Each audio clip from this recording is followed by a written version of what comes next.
Perfect. Back again. Thanks, Gabe. Back again. Another one.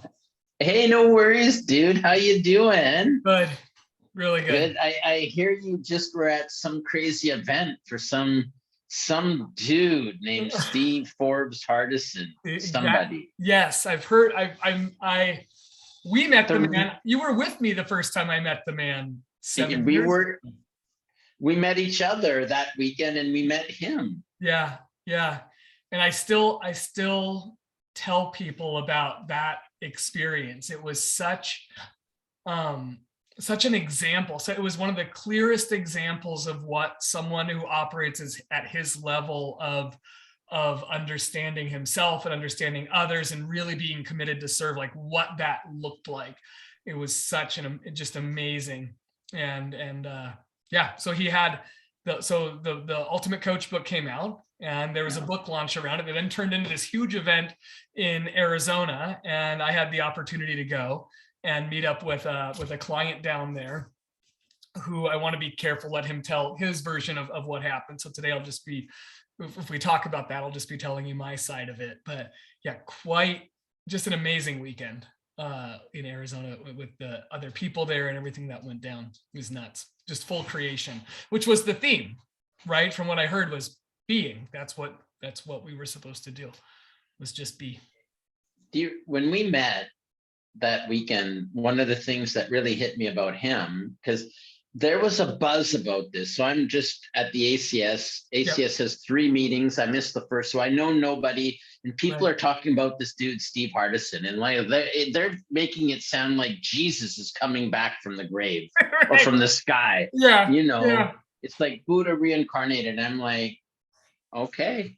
Right. So I'm sitting there. I'm pretty sure Ankush was sitting next to me because he was a newbie as well, and I didn't even know you then. Yeah. And he's up there.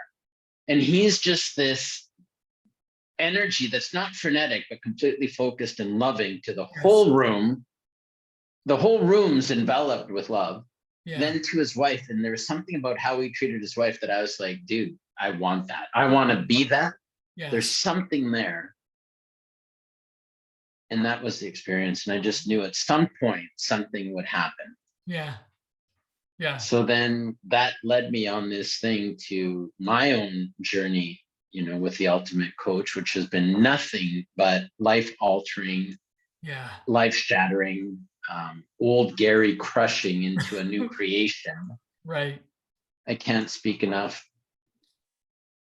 to that, but it's amazing. Yeah. So you go. And you have a couple of stories that you wanted to share. And I think this really fits again with Maker versus Creator 2.0. So you're not making anything happen. You're not forcing anything. You're like, Gary, I'm just going to this thing. Yeah. And I'm like, great. Yeah. Go as the artist. Yeah. Because that's what we were in one of our sessions early this year. So Kelly, my girlfriend, got COVID twice. It got really serious. Like we were really nervous about her health and such for a while. And I didn't feel safe. She was in bed for 23 days straight, and we were back and forth to the hospital constantly. And at one point I just didn't feel safe leaving her. She has just terrible asthma. So combined with COVID, the breathing was what was really worrying me. And I didn't want to be too far away in case there was an emergency. And so I was trying to find things to do, that I could do from our master bedroom. And I started messing around with these new kind of neon LED lights that I'd seen little signs of, and I had purchased one on Amazon a year ago or so for my office. And I started messing with it, and I just fell in love. The way it activates my brain, the ability to work with my hands and be drawing, and it's like painting with light, and it required me to learn new ways to do electrical work, and I had to teach myself how to solder, and it's been incredibly frustrating, and the pieces are so cool when they're done. In early January, as I'm doing this, Kelly and I play a game where we confess things to each other as a way to just kind of, if I want to say something that maybe I'm shy about or embarrassed or haven't told her before, or if I mess something up, we will say to each other, can I give you a confession? And my confession was that I thought that maybe in 2022, I wanted to be a coach and an artist, and that I wanted to be a professional artist. I wanted to be an artist who was paid and paid well for what he made. And she said, okay. And then I brought it to you and said, I'm thinking of this. And you said, okay. And then you gave me some homework. You said, Dave, when you go to this Ultimate Coach experience, go as an artist. And I said, what does that mean? And you said, when people ask you what you do, you don't tell them you're a coach, you tell them you're an artist. And just be that for the weekend and see what happens. I love all the homework you give me, and I thought I'll try to embrace this. And I left my home as an artist and spent the whole weekend as an artist, not as a coach. I did coach things, but I was an artist that weekend. And man, the stuff that happened was so crazy. I don't even know. I mean, I could just, we start at the beginning. I get to the hotel the first night. There's no one else around. I'm sitting at the bar having a drink, and I ordered dinner. This guy starts chatting me up. I don't know if he's part of the conference or what, but he asked what I do. And just like we had talked about, I said, I'm an artist. And he said, oh, what kind of art? And I said, do you want to see? And I had a picture of my one and only piece I've made on my phone. And I showed it to him, and he goes, that's really fucking cool. And then he points at the bartender. He goes, come over here. Look what this guy made. And he starts showing her, and she really liked it. And he said, how much do you sell those for? And I was hoping 950 for this first piece that I had done. And I said, I'm not sure. I hadn't gotten that far. What would you pay for something like this? And he told me anywhere from $5,000 to $10,000 felt fair to him. And I said, that's so crazy. That's exactly what I was thinking. And he said, please let me know when these go up for sale. I'd love to see what else you have. So I got his info and told him I'll let him know.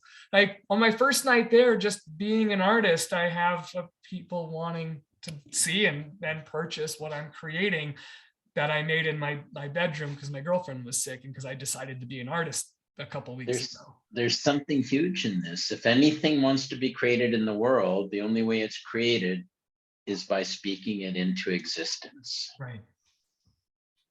Creation starts here. It starts from here. How do I want to be an artist as well as a coach? Well, good. So what do you do? Good. It's not a problem. Yes. All you do is you start doing arty things, artsy fartsy things, because you like it. You like it even more. And then we come up with this crazy idea that you're the artist, not the sandwich artist. You're the artist. Just the artist. And you talk about it. The first person you meet is so stoked about it. Yeah. And they're like, what the heck? And you're, how much? You say, I don't know. You tell me. 5 to 10K. Yeah. Take a look at that. Yeah. First outing, sitting at a bar, being Dave, that's it. The artist. I do this because I love to do this. Yeah. That's pure creation. Yeah. To be paid for being you is pure creation. Right. And it's easy because if you love you, it's easy to be you, and you don't got to be anything else. No other hat you got to put on or take off. Right. You're Dave. Yeah. So the weekend kicks off so great. Tell me another one. What else is happening? Yeah. So, I mean, the event itself, I just have to say, I was just so impressed with how it was put together, the organization, the speakers, the timing. Like it was just, I've been to a lot of these, and it was really, really well done. So I was completely impressed with it. After the event, and I was there, so I had a client there, like I'd mentioned, and this client had asked that we use this event as his intensive. I love to include 1 or 3 day intensives with clients. So just to be clear, this was an intensive. It wasn't a made up thing like the other one. No, no, not made up. The other video that we were not made up. This one was on purpose. I was supposed to be there. This wasn't the unicorn, like made up. Right. Okay, this is a real one. This is real. Okay. So I'm there for this man, and we're doing our work, and the event finishes, and none of us have eaten since breakfast because we were all just so focused on what we were doing. And he said, you want to go grab dinner? And there was only one restaurant in driving distance from our hotel that he wanted to eat at. And I said, okay. I said, I don't want to drive that far. If you'll grab an Uber, I'd love to go to dinner with you. And we go to the restaurant, and we walk in, and he walks up, my client walks up to the host stand and says, "Look, we please have a table for 2." It's not a big place, I'd say this on the smaller side. It's in a strip mall, just a smaller restaurant. There was maybe 7 to 8 tables seated and at least as many, if not more than that, completely open. And the hostess said, well, do you have a reservation? And my client says, no, I don't. Do we need one? She goes, I think so. Go talk to these guys in the back. And back at the back counter, it was like 4 other men that looked like they worked there and 2 other women. And they were just kind of chatting. And no one's really doing anything. No one seems super busy. And my client walks up and he says, yeah, we'd like a table for 2. And the guy says, no, we're all full. No tables. And he says, oh, well, it looks super empty in here now. What's the wait time for a table? And the man says, Thursday. This is Sunday night that we're there. And he says, my client says, Thursday, like days from now? And he says, yep, that's our next opening. And now my client starts to get aggravated. There's all these tables. You're telling me you won't seat us till Thursday. Okay, fine. We'll do takeout. Well, we'll put an order in for takeout food. We don't do takeout anymore. So now we can't eat there. They won't give us takeout. And we're eating here because it's the only, like I said, the only restaurant that's going to work for us for tonight, dietary restrictions. And so my client says, well, where am I supposed to eat then? And the man literally pointed to the front of the restaurant and said, the grocery store across the street has peanut butter and jelly. Man, stop talking. I gotta tell you, that man is a genius. He's a creator. Mm-hmm. Created an empty restaurant, created us leaving. Well, he created that I don't want a walk-in, especially you two. Right. And he must have thought like he was a coach or something and you were an artist. And no way is he going to seat us. And not even having the decency to do a reservation. Yeah, right. Don't worry, you're not going to starve. We're in America. You just go and get peanut butter and jelly. Yeah, those should meet your dietary restrictions. Yeah, Bob. It was amazing. So client's really upset at this point because we're not sure what we're both starving. We haven't eaten all day. We walk outside. We're standing in front of the restaurant and he's pacing back and forth. And again, my side of the story. And he says he's really upset. And I said to him, what would you like to create? And he was just frustrated, telling me the facts. They didn't have any seats. It's open in there. I don't know why they wouldn't seat us. And I said, what would you like to create? Given this situation, what would you like to create? And he says, let's go to the grocery store. Okay. We start walking across the grocery store and I let him know. I said, listen, I'm really hungry. I have to pee. When we get to the store, I'm going to run to the bathroom. If you'll grab whatever you want, then I'm so happy for us to share an Uber back to the hotel because I really want to hang out with everyone there and grab a warm dinner, burger, or something like that. Or if you want to take your Uber home to wherever you're staying and I'll just Uber back on my own, totally cool. And we agree to that. I go to the bathroom, come back out, and he's on the phone and he's motioning for me to follow him out of the store. And he has nothing in his hands. And I'm thinking, did he choose not to call the Uber? What's going on? And I walk up and I hear him saying, yes, reservation for 2. We could be there. Yeah. Is 3 minutes too fast? And I'm going, who is he talking to? And he hangs up and I said, did you just call the fucking restaurant back? And he says, yeah. I said, did you make us a reservation? He goes, yeah, we have a reservation 3 minutes from now. And so we walk back across the street and we come up to this restaurant and he looks at me and he says, how do I walk back in there? I was just there. And I said, well, now we have a reservation. So we have a reason to go back. And it's so great. This man he was so good in his playfulness and his creation when we were there. He walks right into the place, walks right up to the hostess stand and says, hi, I have a reservation for 2 for now. And she looks at him, is very confused, and says, you gotta go talk to the guys in the back. And we start walking back, and it's the same guy that just told us to go out and get the peanut butter and jelly across the street.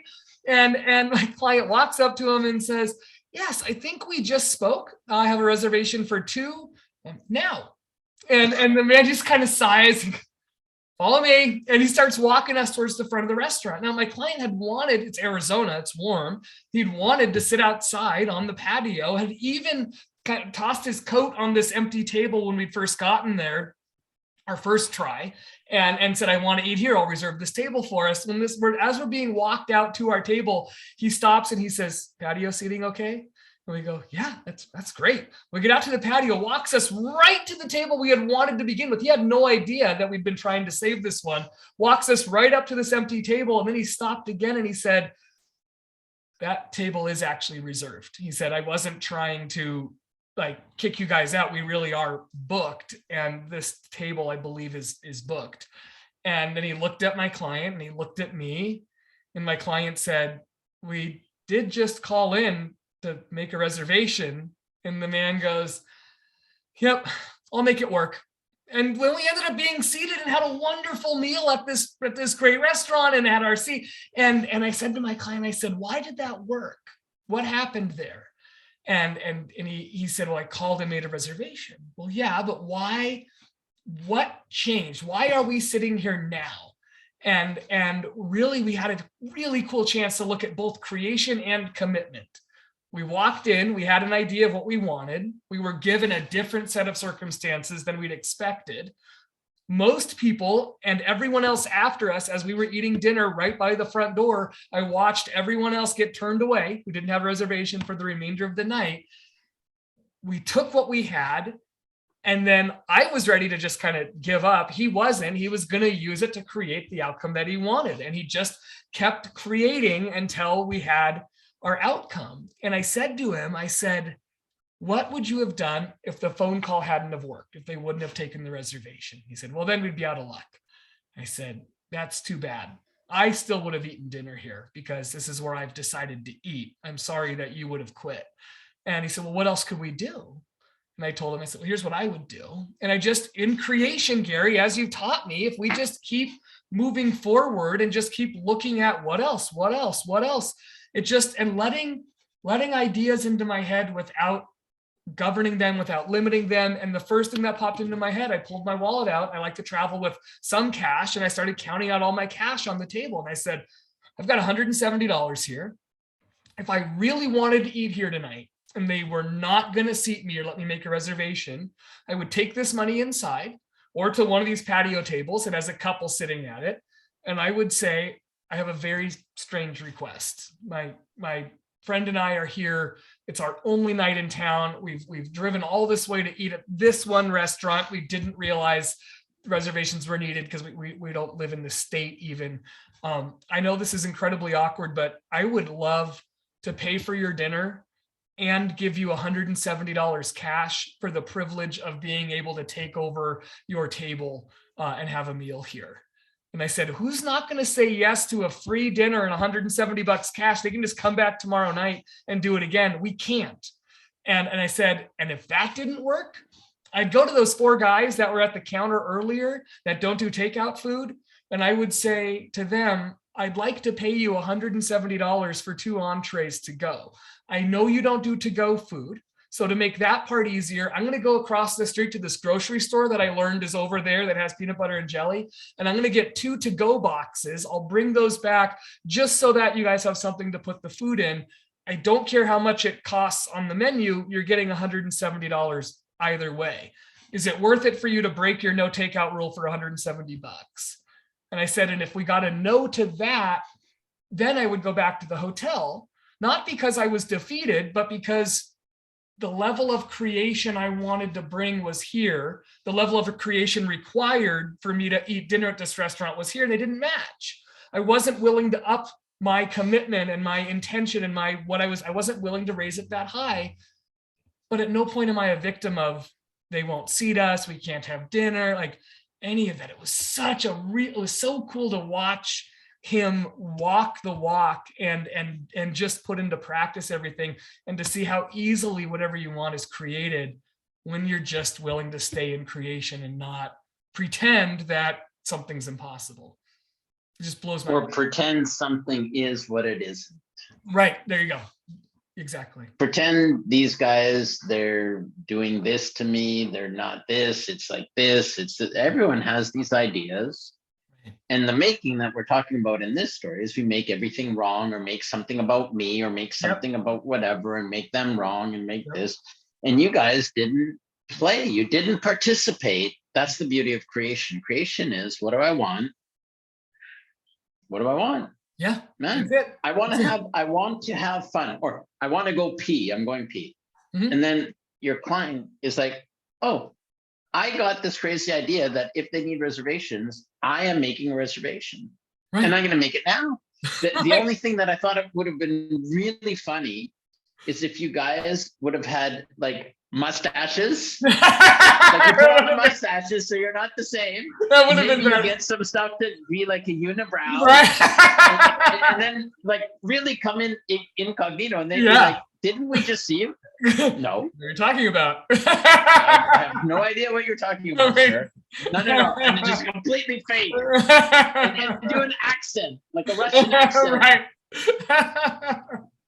Yeah. Dude, in creation, the one thing that I've learned from Steve in my time with him, in creation, you can have so much fun. Yeah. All my life is this positive adventure of just fun no matter what's going on. Yes. And I can have fun when I'm in a down mood, a good mood, a this mood. It's raining, it's not raining. I get what I want. I don't get what I want. Right. All I get to do is I got limited time remaining on this earth, and I don't have time for being unhappy with any of it. Right. Exactly. Yeah. Beautiful. Yeah. Dude, I'm going to have to go walk. Yeah. Thank you. I don't know if you hear it. The grinder is going. My wife's grinding something. That's kind of the It's bell. the signal. Not, it's my signal. No, I'm going to go walk and pick up my kids in the snow. Wonderful. I'm going to go be an artist. Okay, you do it. Great. Okay. Okay, dude. Appreciate it. See ya.